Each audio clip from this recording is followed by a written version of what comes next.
Baik. Umumnya bila belajar tauhid melalui kaedah sifat 20, soalannya boleh tak kita belajar dengan menggunakan kaedah tauhid 3? Begini, ini masalah isu juga ni. Tauhid yang dikembangkan oleh Ahli Sunnah wal Jamaah adalah tauhid sifat 20. Itu tauhid yang dikembangkan oleh Ahli Sunnah wal Jamaah. Adapun tauhid 3 ni iaitu tauhid uluhiyah, rububiyah, asma wa sifat ni yang mengembangkan ini, kalau hari ini ni bolehlah disebut sebagai kelompok-kelompok salafiyah wahabiyah lah. Senang mudah gitulah. Salafiyah wahabiyah lah bahasa kita. Orang yang nak terima-terimalah, tak ada masalah.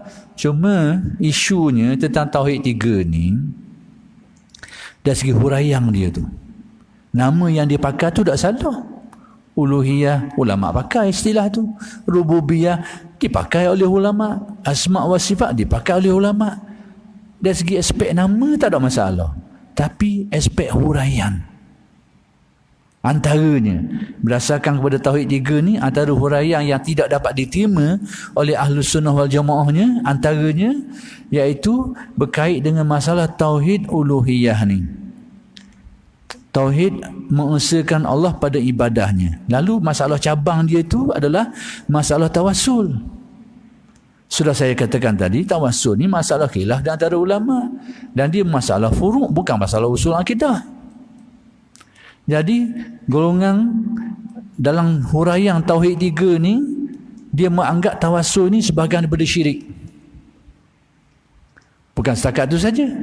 Sehingga dia kata, orang-orang musyrik di zaman Nabi tu, dia tu lebih bertauhid lagi daripada orang bertawassul. Yang tu berat nanang lagi tu. Huraian dia. Jadi bukan nama dia tu salah. Huraian dalam tu. Dan bukan semua huraian tu salah. Ada bahagian-bahagian tertentu dalam tu. Termasuklah contoh saya nak beri. Bahawa antara kelirunya tauhid 3 ni, itu.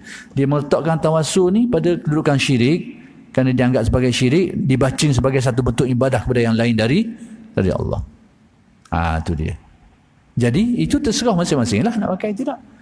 Cuma yang aneh yang kita dengarnya, dia kata orang-orang musyrik zaman Nabi tu, dia kata lebih bertauhid, iaitu tauhid rububiyah berbanding dengan orang yang bertawassul ni. Itu kita dia nak terima. Mana boleh orang musyrik bertauhid. Bila tauhid rububiyah tu betul, uluhiyah akan sendiri akan betul lah. Bila dia rosak, dia sembah berhala tu, rububiyah dia rosak lah tu. Bila dia menyembah berhala, mempertuhankan berhala, tu rosak rububiyah lah tu.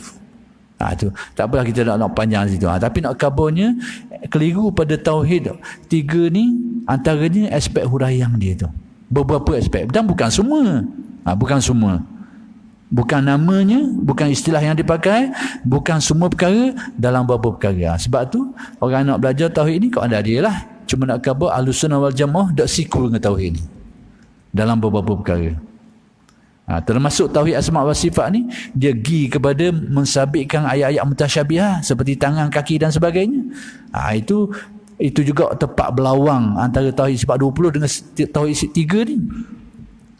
Ayat-ayat mutasyabiah yang melibatkan perkataan-perkataan seperti Allah ada tangan, yadullah fawqa aydihim, ayat-ayat Al-Quran yang menyebut.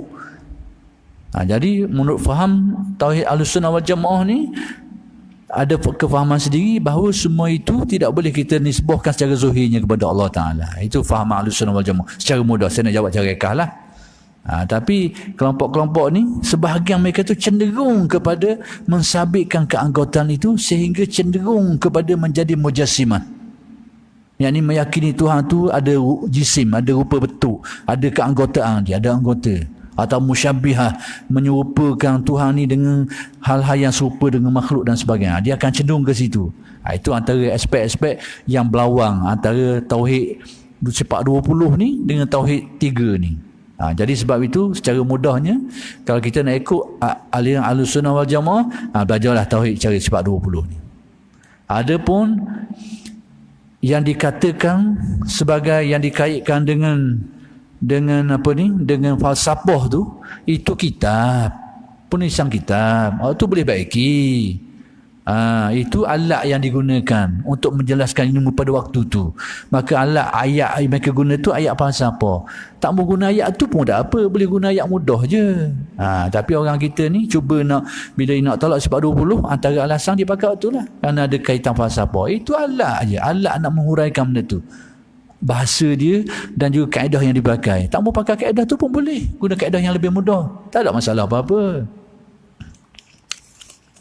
Jadi siapa yang nak pakai tauhid juga, Allah lah. Cuma nak khabar ada beberapa perkara yang tidak siku dengan tauhid yang dipegang dalam aliran Ahlus Sunnah wal Jamaah.